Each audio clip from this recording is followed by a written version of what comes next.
The Lunch Thief by Anne C. Bromley.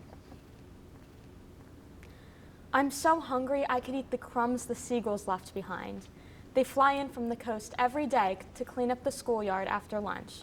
Mama usually packs me at least 2 burritos, a bag of corn chips, a carrot, and an apple. Once a week, she puts in a slice of her famous lemon pound cake. Hey, Raphael, how come you're not eating? Asks my best friend Alfredo, as he's about to bite into a thick tuna fish sandwich. I forgot my lunch, I lie. Ha, you never forget food, says Alfredo, poking my belly. Eating is my second most favorite thing to do. My favorite thing is pitching for the Beckerville School baseball team. Truth is, Kevin Kopek, the new kid, stole my lunch. He took it during geography class when we were away from our desks. We were spread out on the floor drawing maps of the 7 continents on butcher paper. I saw him out of the corner of my eye when he pulled my lunch bag from underneath my desk and stuffed it into his backpack. When the lunch bell rang, he ran out of the room like greased lightning. Right now, Kevin is sitting by himself next to the stone wall, eating my burrito. I should report him, but he'll figure out who did it, and he'll probably pick a fight after school. He's tall and skinny, but he looks tough and fast, like maybe he could pack a mean punch. I may be big for my age, but I'm not a fighter. Mama says fighting is for cowards. When we're back in class after lunch, Kevin sits behind me. He pokes me in the back. Hey, doughboy, you got any candy in your backpack? Cut it out, I hiss back. What's your name anyway? Kevin asks. Raphael Munoz. That's a funny name. No funnier than yours. I'll give you a quarter for some candy. He reaches into his pocket. Is that all you've got? I ask. For now, he says in a whisper. His scraggly hair almost covers his eyes. I don't have any candy. I don't have any food because somebody stole my lunch. I turn around when Mrs. Miller taps me on the shoulder. Kevin puts his head down on the desk. I think you boys better stop talking unless you want to spend an hour with me after school. Mrs. Miller writes our names on the whiteboard. First warning. The next day, Kevin steals Alfredo's lunch while Alfredo is in the restroom. Kevin grabs it from under Alfredo's desk and stuffs it into his jacket pocket. I shout, "Hey, what are you doing?" Mrs. Miller scolds me for talking and writes my name on the board, again. One more time and I get detention. If I get detention, Mama will be mad at me because I've got to be home in time to babysit Lupita, my little sister, while Mama works her shift at the hospital. Alfredo and I look for Kevin along the stone wall, but he's not there. He's nowhere in the yard.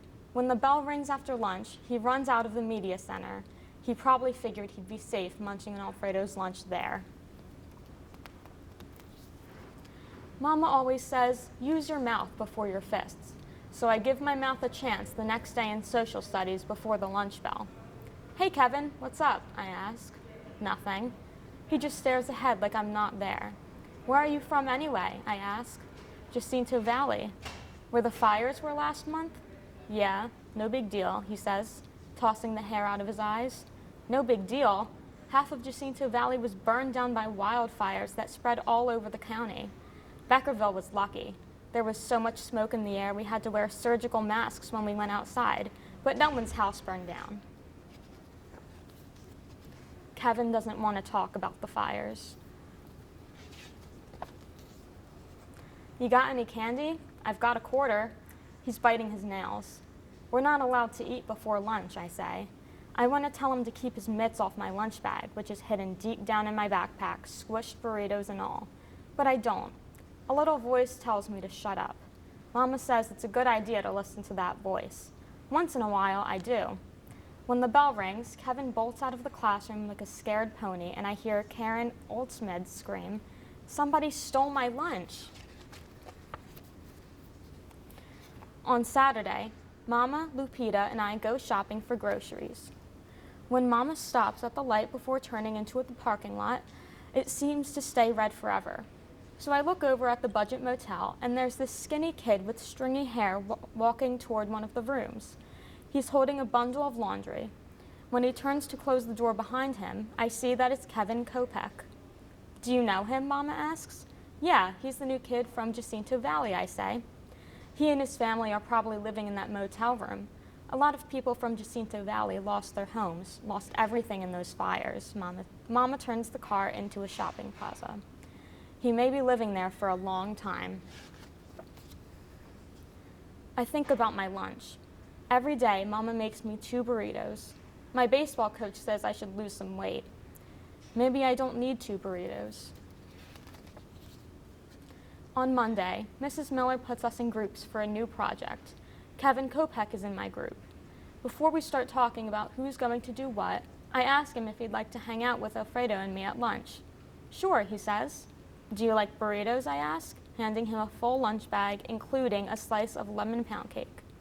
He shakes his hair out of his eyes, then smiles a little. Yeah, I do. Thanks.